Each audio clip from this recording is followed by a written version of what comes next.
What up, bitches? Timus here. Now, since I'm doing my reviews for Brendan Fraser movies because of The Whale, here's my review for his second Mummy movie he did, and that is, of course, 2001's The Mummy Returns.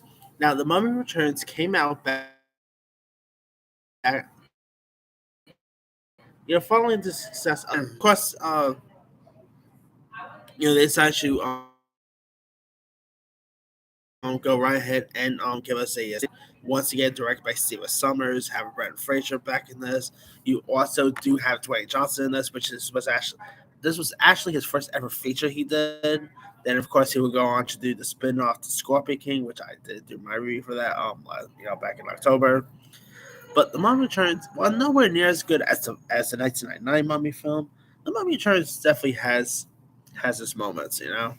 Dwayne Johnson as the Scorpion King, I think is great, but the effects isn't.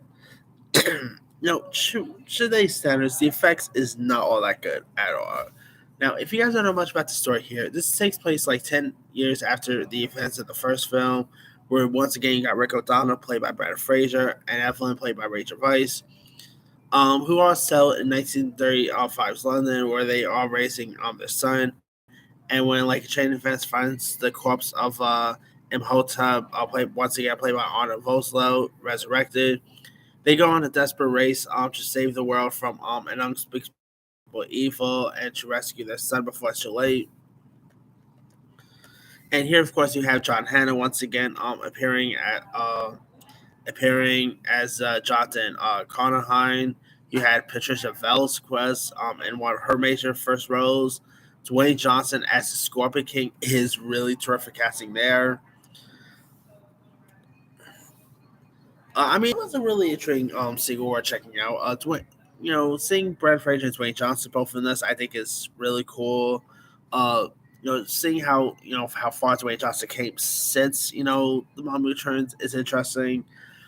Because of course at the time, obviously he went by The Rock, not really Dwayne Johnson, because he was still a pro wrestler at the time. And this was really the first time he really stepped into a major motion picture, and I thought he did a great job here. Uh, and of course, like I said, 2 years after this movie got released, we will go on to get Scorpion King, which is not as bad, but pretty decent there. So yeah, The Mummy Returns. Of course, we would go on to get a third one, because The Mummy Returns did pretty well. It made about 202.0 million at the box office at the time, so it did really well for it. It's really intriguing. It's really entertaining. Really feels like I said, these movies do feel like Indiana Jones at times, and I'm all for it. They're really entertaining to check out if you guys haven't seen it. The third one, I'll get to that in a bit. Not so good, but The Mummy Returns definitely is a intriguing one. Anyway, let me let you guys. Have you ever seen The Mummy Returns? If so, what story? Fan? Are you not a fan of it?